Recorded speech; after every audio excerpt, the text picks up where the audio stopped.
Pernah nggak sih ngerasa kalau untuk bisa maju, kita justru harus berhenti dulu?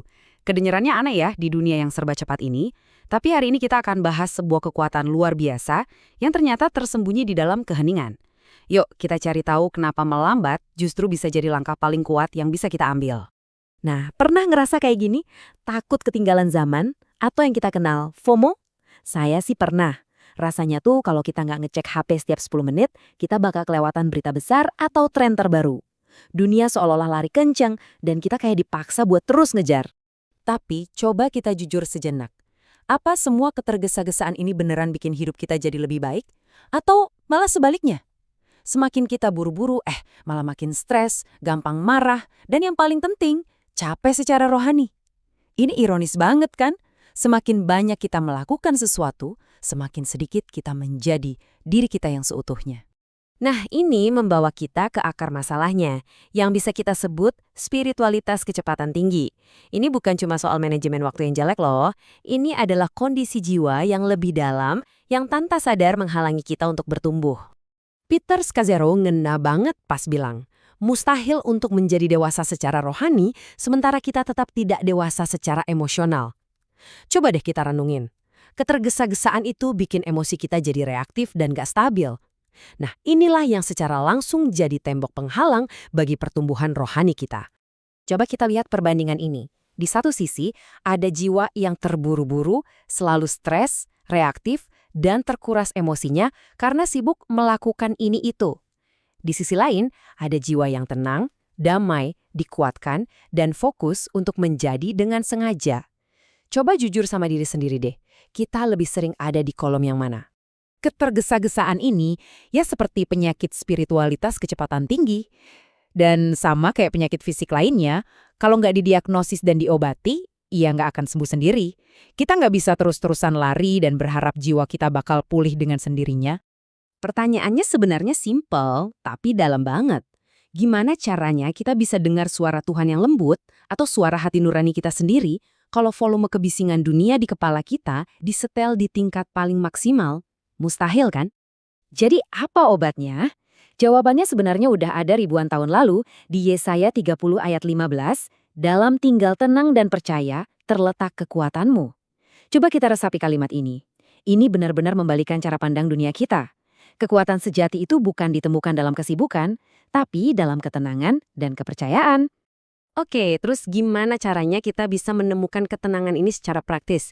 Kita punya contoh terbaik. Tepat sebelum menghadapi momen paling berat dalam hidupnya, Yesus gak bikin rapat atau buat daftar kerjaan. Dia pergi ke Taman Getsemani. Dan apa yang dia lakukan di sana ngasih kita cetak biru buat menemukan kekuatan di tengah tekanan. Komponen pertama adalah keheningan atau silence. Dan ini lebih dari sekedar nggak bersuara ya. Ini adalah tindakan aktif. Sengaja menutup mulut kita dari semua kebisingan luar, supaya hati kita, intuisi kita, akhirnya punya kesempatan untuk bicara dan didengarkan. Komponen kedua adalah kesendirian atau solitude. Ini beda banget sama kesepian loh. Kesendirian itu pilihan sadar untuk meninggalkan keramaian, bukan buat kabur, tapi untuk bisa bersama Tuhan dan diri kita sendiri secara lebih dalam. Dan ini dia hasilnya, hadiah luar biasa dari praktik keheningan dan kesendirian. Di dalam ketenangan itu, kita akhirnya bisa mulai membedakan mana suara ego kita yang penuh ketakutan dan keinginan, dan mana suara Tuhan yang penuh hikmat dan kedamaian. Ketenangan membawa kejernihan.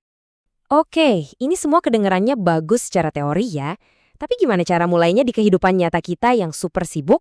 Nah, sekarang kita bahas praktek harian yang sangat simpel dan bisa dilakukan siapa saja. Cuma butuh waktu 5 menit. Langkahnya cuma 3 dan sederhana banget. Pertama, berhenti. Sebelum kamu kepikiran buat nyentuh HP di pagi hari, pasang aja timer selama 2-5 menit.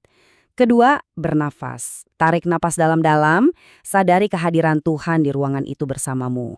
Dan ketiga, diam. Gak usah minta apa-apa, gak usah bikin daftar doa, cukup hadir bersamanya. Udah, itu aja. Coba deh bayangin pikiran yang terburu-buru itu kayak segelas air yang keruh karena lumpur. Semakin kita aduk-aduk dengan kesibukan dan kekhawatiran, ya airnya bakal tetap keruh. Kita nggak bisa lihat apa-apa dengan jelas. Tapi saat kita biarkan gelas itu diam, sesuatu yang ajaib terjadi. perlahan-lahan endapannya turun ke dasar dan airnya jadi jernih. Nah, jiwa kita juga begitu. Ketenangan itu ngebiarin kotoran dari kekhawatiran dan kesibukan kita mengendap, supaya kita akhirnya bisa melihat dengan jernih. Pertanyaannya adalah, udahkah kita ngasih jiwa kita kesempatan untuk mengendap? Jadi, yuk kita definisikan ulang apa itu kekuatan sejati. Kekuatan itu bukan tentang seberapa banyak yang kita kerjakan atau seberapa penuh kalender kita. Kekuatan rohani yang sejati itu ditemukan dalam kemampuan kita untuk tenang, diam, dan dengan sengaja menempatkan diri kita di bawah otoritas Tuhan.